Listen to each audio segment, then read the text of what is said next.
अरब के एक अमीर सईद बिन आस का ये दस्तूर था कि जब कोई हाजतमंद आता और उनके पास कुछ न होता तो उसे एक खास रकम का प्रोनोट लिख देता। इसकी वफात पर इस कर्ज की मीज़ान 3,20,000 थी। जब ये इत्तला हजरत अमीर मुआविया तक पहुंची तो अपने ये रकम मरहूम के बेटे उमरो बन सईद को भेज दी, लेकिन इसने मंजूर ना की और कहा कि इससे मेरे वालिद की सखावत पर हर्फ आता है। बेहतर यह है कि अब मेरे वालिद का महल इसी रकम में खरीद ले। हजरत अमीर मुआविया ने ये बात मान ली और उमरो ने अपने वालिद का सारा कर्ज अदा कर दिया। अरब के एक फयाज मान बन जायदा ने अपने एक यतीम भतीजे यजीद बिन मजीद को भी पाल रखा था। एक दिन इसकी बीवी ने शिकायत की कि तुम यजीद पे ज्यादा मेहरबान हो और अपने बच्चों की परवाह नहीं करते। कहा उसकी एक वजह है। पूछा वो क्या? कहा अपनी आंखों देख लो। मान ने इसी वक्त अपने बेटों को बुलाया। वो इस हाल में आए कि बेहतरीन रेशमी लिबास तन पर था और साथ खिदमतगारों की एक फौज थी। फिर भतीजे को तलब किया। वो ज़िरा पहनकर और शमशीर सिना से मुसल्ला होकर फौरन पहुंचा।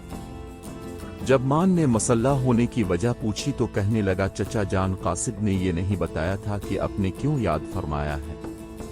मैंने सोचा कि मुसल्ला होकर जाऊं, अगर मेरी तलवार की जरूरत पड़े तो तामील में देर ना लगे, वरना ज़िरा उतारने में कितनी देर लगती है। ये मंजर देखकर मान की बीवी ने कहा, बेशक मेरे बच्चों को इससे कोई निस्बत नहीं। ईरान के एक शायर तरशीजी ने सर दरबार एक मौलवी साहिब को खर कह दिया। उसने सख्त एहतजाज किया।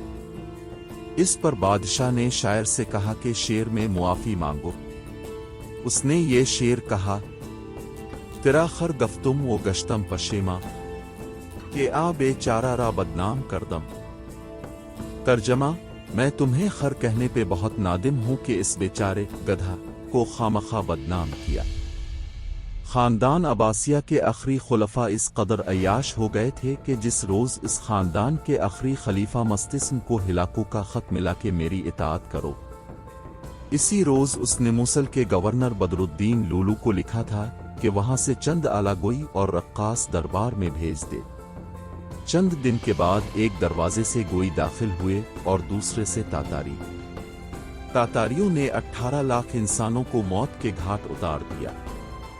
लाखों किताबें उठाकर दजला में फेंक दी और खलीफा को कंबल में लपेटकर भारी लठों से इतना पिटवाया कि वो कीमे का एक गेंद बन गई था। अल-फख्री मूसल के अमीर बदरुद्दीन ने अपने एक दरबारी मजलदीन से कहा कि मुझे एक अहम काम के लिए एक निहायत काबिल एतमाद आदमी दरकार है। उसने कहा कि ये सिफात तो सिर्फ मेरे भाई में पाई जाती है। कहा उसे फौरन बुलाओ। जब इसको बुलाया गया और अंदर अमीर के पास चला गया, मजलदीन बाहर इंतजार करता रहा। कुछ वक्त के बाद वो बाहर निकला तो मजलदीन ने पूछा, अंदर क्या बातें हुई? कहा, क्या तुम्हें बताकर तुमको ही झूठा साबित करो? तुम्ही ने तो अमीर से कहा था कि मैं काबिल एतमाद हूं।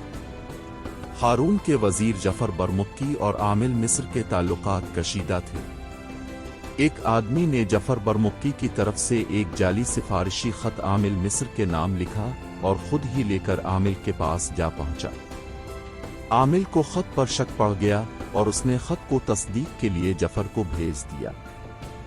जफर ने दोस्तों से मशवरा किया। किसी ने कैद का मशवरा दिया और किसी ने हाथ काटने का, लेकिन जफर ने कहा कि खत जाली सही, लेकिन इसका फायदा तो हुआ कि मेरे और आमिल मिस्र के दरमियान नामाओ बयान का सिलसिला दोबारा शुरू हो गया है। और आमिल मिस्र को लिखा कि यह खत हमारा है और वो शख्स हमारा नदीम और मुसाहिब है। खलीफा मेहदी अब्बासी बड़ा मुत्तकी, पारसा, सादगी पसंद और इंसाफ दोस्त था। वो खुरदरा लिबास पहनता और जो की रोटी सिरके और नमक से खाता था। एक दिन किसी दरबारी ने पूछा कि अपने फकीराना रविश क्यों इख्तियार की है। कहा कि मैं गैरत का शिकार हो गया हूं। मैं ये गवारा ना कर सका कि उमिया में तो उमर बिन अब्दुल अजीज हो और अब्बासिया में को ना हो।